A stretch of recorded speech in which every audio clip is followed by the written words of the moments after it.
Leitura direta do Novo Testamento, capítulo por capítulo, sem comentários. Atos dos Apóstolos, capítulo 11. E ouviram os apóstolos e os irmãos que estavam em Judéia, que também os gentios tinham recebido a palavra de Deus. E subindo Pedro a Jerusalém, disputavam com ele os que eram da circuncisão, dizendo: Entraste em casa de varões incircuncisos e comestes com eles? Mas Pedro começou a fazer-lhe uma exposição por ordem, dizendo: Estando eu orando na cidade de Jope, tive um arrebatamento dos sentidos numa visão. Vi um vaso como um grande lençol que descia do céu e vinha até junto de mim. E pondo nele os olhos, considerei e vi animais da terra, quadrúpedes e feras e répteis e aves do céu. E ouvi uma voz que me dizia: Levanta-te, Pedro, mata e come. Mas eu disse: De maneira nenhuma, Senhor, pois nunca em minha boca entrou coisa alguma comum ou imunda. Mas a voz respondeu-me do céu segunda vez: Não chames tu comum ao que Deus purificou. E sucedeu isso por 3 vezes, e tudo tornou a recolher-se no céu. E eis que na mesma hora pararam junto da casa em que eu estava 3 varões que me foram enviados de Cesareia. E disse-me o Espírito que fosse com eles, nada duvidando. E também estes 6 seus irmãos foram comigo. E entramos em casa daquele varão. E contou-nos como vira em pé um anjo em sua casa. Ele dissera: Envia varões a Jope e manda chamar a Simão, que tem por sobrenome Pedro, o qual te dirá palavras com que te salves, tu e toda a tua casa. E quando comecei a falar, caiu sobre eles o Espírito Santo, como também sobre nós ao princípio. E lembrei-me do dito do Senhor, quando disse: João certamente batizou com água, mas vós sereis batizados com o Espírito Santo. Portanto, se Deus lhes deu o mesmo dom que a nós, quando havemos crido no Senhor Jesus Cristo, quem era então eu, para que pudesse resistir a Deus?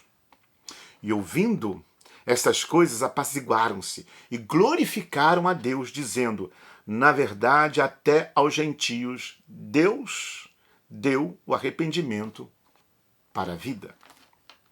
E os que foram dispersos pela perseguição que sucedeu por causa de Estevão, caminharam até Fenícia, Chipre e Antioquia, não anunciando a ninguém a palavra senão somente aos judeus.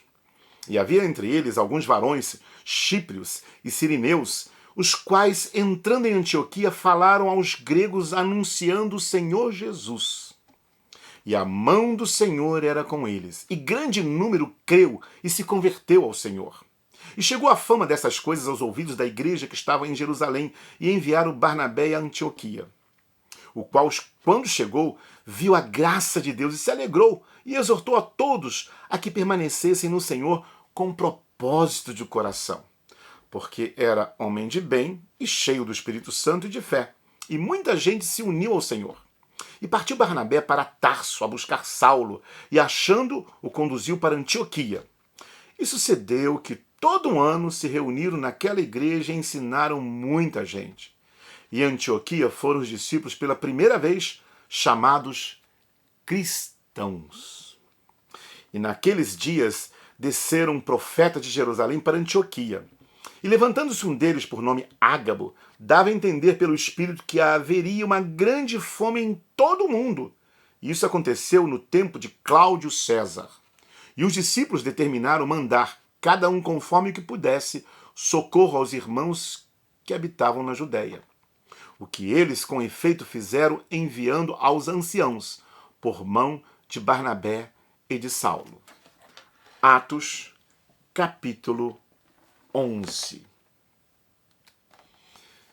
Que você também possa, nesse dia de hoje, permanecer na graça do Senhor Jesus Cristo, não se esquecendo de que o alvo principal de Deus para a sua vida, para a minha vida, para as nossas vidas, é ficarmos sempre cheios do Espírito Santo e anunciarmos que Jesus Cristo é o único Salvador, é o Senhor. Viva a vida! Libere esta bênção a todo aquele que entrar em seu caminho. Bom ter você na leitura direta do Novo Testamento sem comentários. Até o próximo capítulo.